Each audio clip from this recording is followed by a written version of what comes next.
Number 1 digital network మనం టీవీలో ads ఇవ్వాలనుకుంటున్నారా? ఇంకెందుకు ఆలస్యం?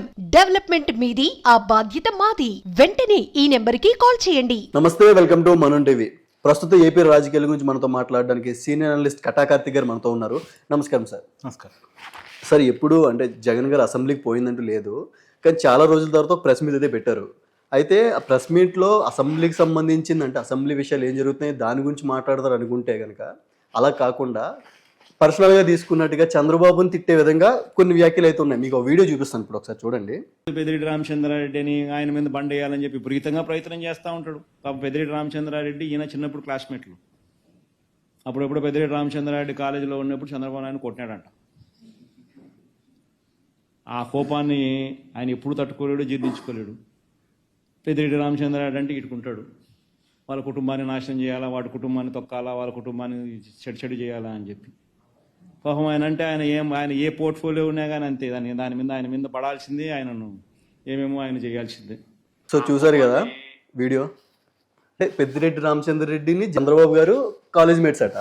కాలేజ్ మేట్స్లో ఏదో టైంలో చంద్రబాబు గారిని కొట్టారంట. కోపం అంతా ఇప్పుడు చూపిస్తున్నానంటగా వీడియోలో ఉంది. అంటే ఒక సీఎంని అలా అన్న ఏంటి సార్, మీ దాని గురించి ఏం మాట్లాడతారు? సజ్జల రామకృష్ణారెడ్డి గారు, తర్వాత జీవిడి కృష్ణమోహన్ గారు, మీరు చాలా సీనియర్ జర్నలిస్టులు, ఆయన్ని కొద్దిగా ప్రాపర్గా ట్రైన్ చేసి పంపండి మీడియా ముందుకి. ఎందుకట్ట అడ్డంగా బుక్ చేస్తున్నాడు అందరినీ. వాస్తవాన్ని మీకు విషయం చెప్తా. నెల్లూరు జైల్లో పిన్నెల్లి రామకృష్ణారెడ్డి గారిని చూడటానికి జగన్మోహన్ రెడ్డి గారు పోయారు. ఏదో పిన్నెల్లి గారి కేసును తప్పించుకోవడానికి నేను ఈవీఎం పగలగొట్టలేదు, ఏదో ఆయన వాదన ఆయన చేసుకుంటున్నాడు. ఏనో అడ్డంగిరికి ఇచ్చింది, అవును మా ఊరు ఈవీఎం పగలగొట్టాడు, తప్పేంటి అన్నాడు మీడియా ముందుకు వచ్చేసి. అడ్డంగిరికి ఇచ్చాడా లేదా? ఇవాళ పెద్దిరెడ్డి రామచంద్రారెడ్డి గురించి కూడా మాట్లాడారు.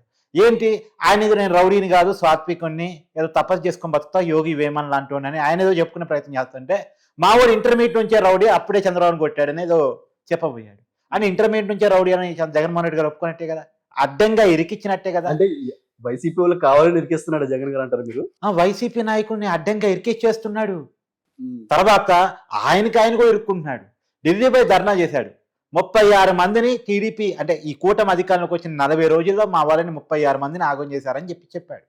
సరే, నిన్న అసెంబ్లీలో హోమ్ మినిస్టర్ అనిత గారు అడిగారు, ఆ 36 మంది పేర్లు మాకు ఇచ్చేస్తే వాళ్ళ కేసులు ఎక్కడ నమోదని, ఏ పోలీస్ స్టేషన్ నమోదని, వాళ్ళ పేర్లు ఏంటి, వాళ్ళ చిరునామాలు ఏంటో మాకు ఇచ్చేస్తే వాళ్ళకి సహాయం చేస్తాం, బాధితులను ఆదుకుంటాం, ఆర్థికంగా కూడా సహాయం చేస్తాం ప్రభుత్వం తరఫున, ఆ పేర్లు ఇవ్వండి జగన్మోహన్ రెడ్డి గారు అసెంబ్లీకి వచ్చి అంటే నో ఆన్సర్ కదా.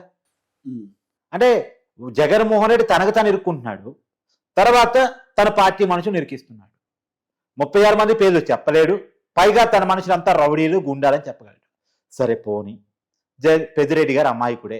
ఇంకో మాట కూడా జగన్మోహన్ రెడ్డి గారు అన్నారు, వాళ్ళు మంచి వాళ్ళు కాబట్టి మిథున్ రెడ్డిని, పెద్దిరెడ్డిని గెలిపించారు అని చెప్పేసి అన్నారు. అంటే మంచి వాళ్ళు అయితే గెలిపించారు, చెడ్డ వాళ్ళందరినీ ఓడించారు, అంతే కదా నీ స్టేట్మెంట్. నీ స్టేట్మెంట్ ప్రకారం నువ్వు ఎన్ని స్థానాల్లో పోటీ చేస్తావు? నీ పార్టీ తరఫున 170 స్థానాల్లో పోటీ చేస్తావు, 11 మంది గెలిచారు, 164 మంది ఓడిపోయారు. అని 164 మంది చెడ్డ వాళ్ళకి వైసీపీ టికెట్ ఇచ్చిందని ఒప్పుకున్నట్టేగా. 164 మంది వైసీపీ క్యాండిడేట్లు మొన్న అసెంబ్లీ ఎన్నికల్లో పోటీ చేసిన వాళ్ళు ఎవరైతే ఉన్నారో వాళ్ళంతా దొంగలు, కబ్జాకోళ్ళు, అంటే రౌడీలు, ఇది ఒప్పుకున్నట్టే కదా, వాళ్ళు చెడ్డ వాళ్ళని ఒప్పుకున్నట్టే కదా. అయిపోయింది స్టేట్మెంట్, క్లియర్. తర్వాత 25 ఎంపీలో కూడా వాళ్ళు గెలిచింది 4, 21 మంది ఎంపీలుగా వైసీపీ తరఫున పోటీ చేసిన వాళ్ళంతా చెడ్డోళ్ళు, దొంగలు, ఇది క్లియర్. జగన్మోహన్ రెడ్డి గారు ఒప్పుకున్న మాట, నేను కొత్తగా నా స్టేట్మెంట్ కాదు. జగన్మోహన్ రెడ్డి గారి స్టేట్మెంటే రైట్ అయితే నా స్టేట్మెంట్ కూడా రైటే. జగన్మోహన్ రెడ్డి గారి స్టేట్ అబద్ధం ఒప్పుకోనంటే నేను కూడా ఒప్పుకుంటా. ఆయన స్టేట్మెంట్ ఒరిజినల్ అయితే నా స్టేట్మెంట్ కూడా ఒరిజినలే. సరే, ఇంకొకటి నేనేమంటాను, జగన్మోహన్ రెడ్డి గారు మీరు ఏదైనా ఉంటే మీడియా ముందుకు కాదు, అసెంబ్లీకి వచ్చి మాట్లాడండి. అసెంబ్లీకి వచ్చి మాట్లాడి వాయిస్ వినిపించండి. అసెంబ్లీకి రాకుండా ప్రెస్ మీట్ల ద్వారా, ఢిల్లీలో ధర్నాల ద్వారా ఏం చెప్పదలుచుకున్నారు?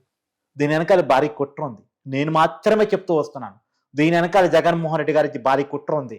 ఢిల్లీ ధర్నా వెనకాల చాలా పెద్ద కుట్ర ఉంది. ఆ కుట్ర నేను మీకు చెప్పనా?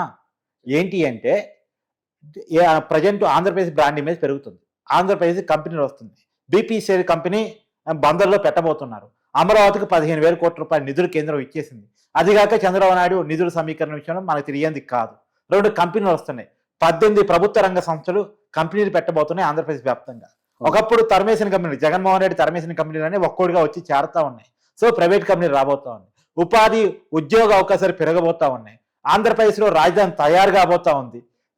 జగన్మోహన్ రెడ్డి తాడేపల్లి ప్యాలెస్లో ఉంటాడు కదా, ఆయన ప్యాలెస్కి చుట్టుపక్కలే అమరావతి రాజధానిగా ప్రజలు ఆనందోత్సాహాలతోటి మెరుగుతో జగన్మోహన్ రెడ్డికి నచ్చట్లేదు. కడుపు ఏదో ఒక రకంగా తయారవుతుంది దానికి. అందుకని దాన్ని చెడగొట్టాలి. ఆంధ్రప్రదేశ్ బ్రాండ్ మీద చెడగొట్టారు కాబట్టి ఆంధ్రప్రదేశ్లో ఏదో జరుగుతుంది, మా మీద దమనకాండ జరుగుతుందని ఢిల్లీలో ధర్నా పెట్టుకున్నాడు. మరి అదే ధర్నా ఆంధ్రప్రదేశ్లో పెట్టుకోవచ్చుగా, అమరావతిలో పెట్టుకోవచ్చుగా, అసెంబ్లీ ముందు పెట్టుకోవచ్చుగా, అసెంబ్లీలోకి వచ్చి మాట్లాడొచ్చుగా. కాదు, ఢిల్లీ పోయి పెట్టుకున్నాడు. ఎందుకు అంటే ఆంధ్రప్రదేశ్ బ్రాండ్ ఇమేజ్ చెడగొట్టాలి, ఆంధ్రప్రదేశ్కి వస్తున్న కంపెనీ రాకుండా చెయ్యాలి, నా పరిపాలన ఎలా ఉందో అంతకన్నా మెరుగ్గా కొత్త పరిపాలన ఉండడానికి వీల్లేదు. ఇది కుట్ర. ఇంకో విషయం చెప్పనా మీకు, దాదాపు మనకున్న సమాచారం ప్రకారం 150 కోట్లను రెడీ చేసుకున్నాడు జగన్మోహన్ రెడ్డి ఆందోళన కార్యక్రమాన్ని నిర్వహించడానికి, రాష్ట్రంలో ఏదో జరుగుతుందని చెప్పడం కోసం 150 కోట్ల డబ్బులు రెడీ చేసుకున్నాడు. మొత్తం దేశమంతా తెలిసే విధంగా చేద్దాం. ఎస్, ఏదో జరుగుతుంది ఆంధ్రప్రదేశ్లో అనేటువంటిది ఒక క్రియేషన్ చేయడానికి 150 కోట్ల రూపాయల ఫండింగ్ ని ఇమ్మీడియట్లీ రెడీ చేసి పెట్టుకున్నాడు అనేటువంటి ఆరోపణలు వైసీపీ నాయకులు వినిపిస్తున్నారు. ఇవాళ అసెంబ్లీకి ఆయన రావట్లేదు, ఆయన ఎమ్మెల్యేని పంపట్లేదు. మళ్ళీ ఎమ్మెల్యే జీతం కావాలి, ఎమ్మెల్యే గనిమెల్లి కావాలి, ఎమ్మెల్యే అలవెన్సులు కావాలి, ఇవన్నీ కావాలి. ఎమ్మెల్యేకి ఇచ్చే కారు కావాలి, ఎమ్మెల్యేకి ఇచ్చే పిఏ కావాలి, ఇవన్నీ కావాలి. కానీ ఎమ్మెల్యేగా అసెంబ్లీకి రారు. రాని వాళ్ళు ఎందుకండి మీకు ఎమ్మెల్యే పోస్ట్ ఎందుకు? రాజీనామా చేసేస్తే అయిపోయింది కదా, రాజీనామా చేయండి. ఆ 11 చోట్ల ఇంకో కొత్త ఎమ్మెల్యేని ప్రజలు ఎన్నుకుంటారు, వాళ్ళని అసెంబ్లీకి వచ్చి కూర్చుంటారు. మీకు ఎమ్మెల్యేగా ఎన్నుకుంది ప్రజలు దేనికోసం? సరే, ఇంకా అసలు విషయానికి వచ్చేద్దాం. పెద్దిరెడ్డి గారి టాపిక్ వచ్చేద్దాం. పెద్దిరెడ్డి గారి టాపిక్ వచ్చేస్తే పెద్దిరెడ్డి గారు అమాయకులు, మంచి వాళ్ళు, పాపం ఆయన మీద చంద్రబాబు నాయుడు గారి ప్రభుత్వం ఖచ్చితంగా చేస్తుంది. అదే కదా జగన్మోహన్ రెడ్డి గారు చెప్పదలుచుకుంది. నిజమే అనుకుందాం, మొన్న కరకట్ట మీద పైల్స్ తగలబట్టాయి కదా, ఆ విధులు మీకు గుర్తుందా? సరే, అది పోనీయండి. మదనపల్లి సబ్ రిజిస్టర్ కార్యాలయం పైల్స్ తగలబట్టాయిగా, ఆ విధులు మీకు గుర్తుందా? అవునవును, అది కూడా గుర్తుపెట్టుకోండి. తర్వాత ఇంకో విధులు కూడా చూపిస్తాం మీకు. ఆ విధులు ఏంటి? ఆ విధులు ఏంటంటే మదనపల్లి సబ్ కలెక్టర్ కార్యాలయంలో భూ కబ్జాల మీద పెద్దిరెడ్డి మీద కంప్లైంట్ చేయడానికి వచ్చిన జనాల వెల్లువ, ప్రజల వెల్లువ. సరే, ఇది కూడా పక్కన పెట్టేయండి. ఇప్పుడు ఏం చెప్పా? 3 చెప్పా. కరకట్ట మీద చెప్పా, తర్వాత మదనపల్లి సబ్ రిజిస్టర్ చెప్పా, మదనపల్లి సబ్ కలెక్టర్ కార్యాలయం దగ్గర ప్రజల వెల్లువ చూసా, అది కూడా పక్కన పెట్టేయండి. ఈ 3 పక్కన పెట్టేయండి. తర్వాత రామచంద్ర యాదవ్ అని పెద్దిరెడ్డి మీద నిలబడ్డాడే ఇండిపెండెంట్ క్యాండిడేట్, ఆయన కోర్టులో ఫైల్ చేశాడు కేసు. ఏదంటే పెద్దిరెడ్డి చాలా అక్రమాలకు పాల్పడ్డాడు, ఆయన ప్రాపర్టీస్ ఇవన్నీ కూడా తన ఎన్నికల అఫిడవిట్లో పేర్కోలేదు, ఇంకా చాలా ఆస్తులు ఉన్నాయని చెప్పేసి కోర్టులో వేశారు. వీటి మీద ఎంక్వైరీ చేయమని జడ్జి గారు చెప్పారు. మరి ఇదేమన్నది? చంద్రబాబు గారు కాదు కంప్లైంట్ ఇచ్చింది, ఇండిపెండెంట్ క్యాండిడేట్ బీసీ, అతన్ని చంపడానికి పెద్దిరెడ్డి గారు ప్రయత్నం చేశారు, అతని మీద దాడి చేశారు.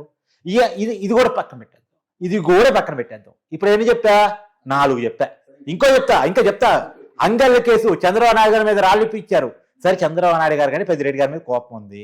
మరి పెద్దిరెడ్డి గారికి చంద్రబాబు గారి మీద ఏముంది? ఎందుకు రాళ్ళేపించారు అంగళ్ళ దగ్గర?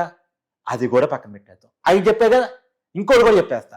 తర్వాత తిరుపతి బై ఎలక్షన్ జరిగింది కదా, దొంగోట్లు జరిగింది కదా. దొంగోట్లు జరిగాయనేది నేను చెప్పడం కాదు, ఎన్నికల కమిషన్ చెప్తుంది కదా. ఇప్పుడు దొంగోటింగ్ తిరుపతిలో అప్పుడు ఎంపీ చనిపోతే, కరోనా టైంలో ఎంపీ చనిపోతే బై ఎలక్షన్ వచ్చింది, ఉప ఎన్నిక వస్తే ఉప ఎన్నికలో వైసీపీ గెలిచింది. తమిళనాడు నుంచి కొంతమంది తీసుకొచ్చేసి ఎన్నికల లాగిన్ ని డౌన్లోడ్ చేసుకొని వాళ్ళు అక్రమాలకు పాల్పడి దొంగోటును క్రియేట్ చేసేసి గుర్తింపు కార్డు డౌన్లోడ్ చేసుకొని దొంగోటు తయారు చేసి తిరుపతి బై ఎలక్షన్ లో మెజార్టీతో గెలిచారు అంటుంది. ఈ కేసు ఉంది కదా, ఈ కేసులో పెద్దిరెడ్డి గారి మీద ఆరోపణలు ఉన్నాయి కదా. ఇది ఎన్నోదండి? 6. ఇది కూడా పక్కన పెట్టేద్దాం. తర్వాత కిరణ్ యాదవ్ జనసేన కార్యకర్త, అతను పెద్దిరెడ్డి గారి భూములు ఆక్రమించేసుకొని ఆయన ఆవుల కోసం, ఆయన ఎద్దుల కోసం జనానికి జనం వెళ్ళే రోడ్డుని కబ్జా చేసేసి పెద్ద గేట్ పెట్టేసుకొని కాంపౌండ్ పెట్టేసుకున్నాడు. అవునవును, కాంపౌండ్ కట్టుకున్నాను. ఆ గేట్లు తయారు రోడ్డు లెక్క ఉండాలి, ప్రజలు తిరగడానికి అవకాశం ఉండాలి, ప్రజలకు స్వేచ్ఛ ఉండాలని చెప్పి పోరాటం చేశాడు. ఇది ఎన్నోదండి? 7. ఇలా చెప్పుకుంటూ పోతే కథలు. మరి ఇలాంటి వాళ్ళని వదిలేయాలా, ఇలాంటి వాళ్ళని అరెస్ట్ చేయాలా? ప్రజలు డిసైడ్ కామనండి, ప్రజల్ని కామెంట్ పెట్టమనండి. అలాంటి వాళ్ళని వదిలేద్దామా, మంచోడు అని చెప్పి సర్టిఫికేట్ ఇచ్చేసి ఎమ్మెల్యే సీట్లో కూర్చోబెడదామా? అంటే ఇన్ని చూసాక ఇంకా మాటలు కూడా రావట్లేదులేండి. చిట్టా ఇంపే కొద్ది వస్తున్నాడు. అంటే ఇంకా చెప్పొచ్చు కానీ నువ్వు అనొచ్చు, ఏమండి నన్ను యాంకరింగ్ చేయలేదు, మొత్తం మీరు చెప్పుకుంటూ పోయారు అంటారని చెప్పి చెప్పడం ఆగి చేశారు. ఓకే సార్, అంటే ప్రెస్ మీట్ అంతా అయిపోయిన తర్వాత వెళ్ళిపోతుండగా ఒక సీనియర్ జర్నలిస్ట్ అనుకుంటా ఆ ప్రెస్ మీట్ లో, సార్ అంటే ఇక్కడ హోమ్ మినిస్టర్ గారు అయితే ఏ క్వశ్చన్ అయితే అడిగారు అసెంబ్లీలో, సేమ్ అదే క్వశ్చన్ అతను కూడా అడిగాడు. అంటే సార్ ఆ 36 మంది ఏంటి అని అడిగే లోపే అతను వాచ్ చూపించి టైం అయిపోయింది, కొద్దిగా అర్జెంట్గా బయటకు వెళ్ళాలి అని చెప్పేసి జగన్ గారు అక్కడి నుంచి వెళ్ళిపోయారు. యాడికి వెళ్ళాలి? జగన్మోహన్ రెడ్డి గారు ప్రోగ్రామ్ తీయండి ఒకసారి. యాడికి వెళ్ళాలి? తారేపల్లి ప్యాలెస్ తప్ప ఏమైనా పని ఉందా, లేదా బెంగళూరు ప్యాలెస్ కనబోతున్నారు? అంతకు మించి ఏమైనా పని ఉందా? ఓపెన్ చేయండి జగన్మోహన్ రెడ్డి గారి సచివ్ సెంటర్. ఏమైనా ఓపెనింగ్స్ ఉన్నాయా? పులివెందుల ఎమ్మెల్యేగా ఏమన్నా ఇంకేమైనా శంకుస్థాపన ఏమైనా ఉన్నాయా? ఏమీ లేవు. అసెంబ్లీకి కూడా రాలేదు. అసెంబ్లీకి వచ్చే టైమే లేదు. సమాధానం చెప్పే క్వశ్చన్ అయినా వెరీ లెంతీ క్వశ్చన్. ఇది వెరీ లెంతీ క్వశ్చన్, సమాధానం చెప్పలేదు. అందుకే అంటే ఇంకా స్క్రిప్ట్ లేనట్టు ఉండొచ్చు మేబీ అంటారా? Okay sir, okay, thank you sir, thank you so much.